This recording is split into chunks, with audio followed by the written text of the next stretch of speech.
கிறிஸ்துவுக்குள் மிகவும் பிரியமான தேவனுடைய பிள்ளைகளை இந்த காலை நேரத்திலே மீண்டும் உங்களை இந்த அனுதின மன்னா மூலமாக சந்திப்பதிலே மிகுந்த மகிழ்ச்சி அடைகிறேன். இந்த நாளிலும் தியானத்துக்கு எடுத்துக்கொண்ட வசனம் நீதிமொழிகள் 28:20 வசனம். உண்மை உள்ள மனிதன் பரிபூர்ண ஆசீர்வாதத்தை சுதந்திரித்துக் கொள்வான் என்று சொல்லுகிறது.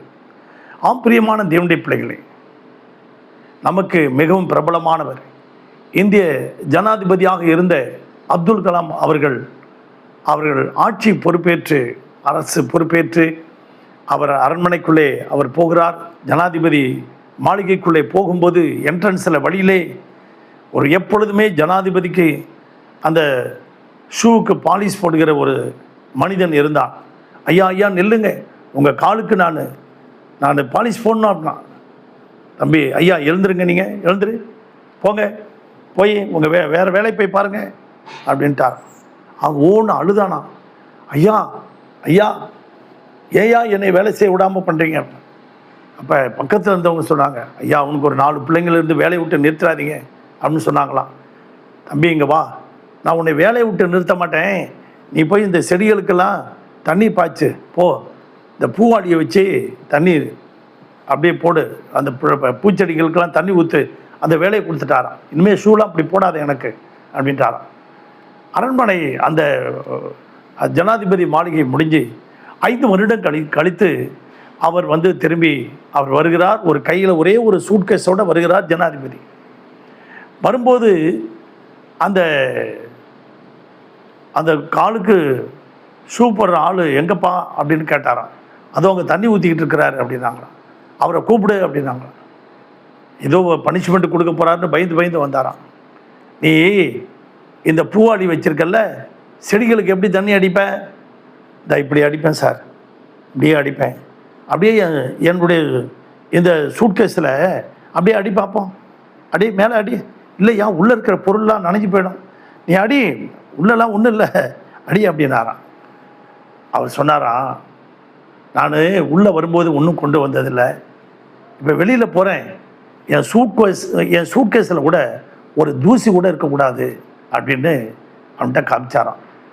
அவ்வளோ ஒரு பர்ஃபெக்டாக உண்மையாக அந்த வேலையை அவர் செய்ததுனால பல நாடுகள் அவரை புகழத்தக்கதான SLV மற்றபடி ரோகிணி பல ராக்கெட்டுகளை லான்ச் செய்து விண்ணுக்கு அனுப்பி பல புகழ்பெற்ற ஒரு தேவ மனிதனாக மாறினார் பிற்காலத்தில்.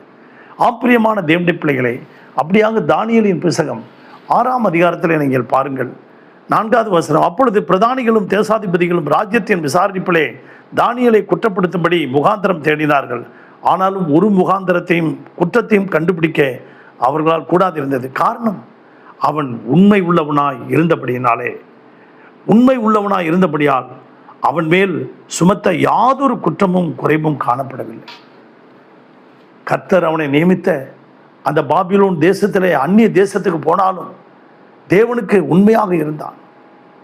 தானியேல் 1:8 உலகத்தால் ராஜாவின் போஜனத்தினால அவன் பண்ணும் திராட்சரசத்தினால தான் தீட்டுப்படாதபடிக்கு தன்னை பாதுகாத்து கொண்டான். தினமும் 3 வேளை அங்கு எங்கிருந்தாலும் பலகணிகள் திறந்திருக்க எருசலேமை நோக்கி அவன் ஜெபம் பண்ணி கொண்டிருந்தான். இடைவிடாமல் அவன் தேவனை ஆராதித்து கொண்டிருந்தான்.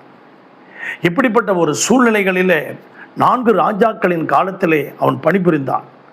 தானியேலின் காரியம் ஜெயமாக இருந்தது என்று வேதம் சொல்லுது. அவன் உண்மை உள்ளவனாய் இருந்தபடினாலே ராஜாக்கள் எல்லாம் அவனுக்கு காணிக்கைகளையும் வெகுமதிகளையும் கொண்டு வந்து அவனுக்கு கொடுத்தார்கள். அது மாத்திரமல்ல, சிங்க கபியிலே அவனை போட்டபோது கூட சிங்கம் அவனை சேதப்படுத்தாதபடி இருந்தபடினாலே அந்த ராஜா சொல்லுகிறான், தானியேலின் தேவன் தான் உண்மையான தேவன், அந்த தேவனை தான் நீங்கள் எல்லாரும் வணங்க வேண்டும் என்று பறைசாற்றினான். தேசத்திலே அந்நிய தேசத்திலே தேவனுடைய நாமத்தை மகிமைப்படுத்துகிற, தேவனை உயர்த்துகிற ஒரு மனிதனாக இருந்தான். நீங்களும் நானும் நம்முடைய வேலை ஸ்தலத்தில் நம்முடைய வீட்டில் உண்மை உள்ளவனாக இருப்போமா? எபிரேயர் 3:5 மோசே தேவனுடைய வீட்டில் எங்கும் உண்மை உள்ளவனாக இருந்தான். நெகேமியா 8ஆம் அதிகாரத்தில் பார்க்கும்போது ஆபிரகாமுடைய இருதயம் தேவனுக்கு உண்மையாக இருந்தது. இப்படி அநேக உண்மை உள்ள ஒரு மனிதர்கள் இருந்தார்கள். அன்பு தேவனுடைய பிள்ளைகளை, நீங்களும் நானும் நமக்கு கொடுத்திருக்கிற வேலையில், குடும்பத்தில், ஊழியத்தில், வியாபாரத்தில், தொழிலிலே உண்மையாக இருப்போம். கர்த்தர் நம்மை ஆசீர்வதிப்பார்.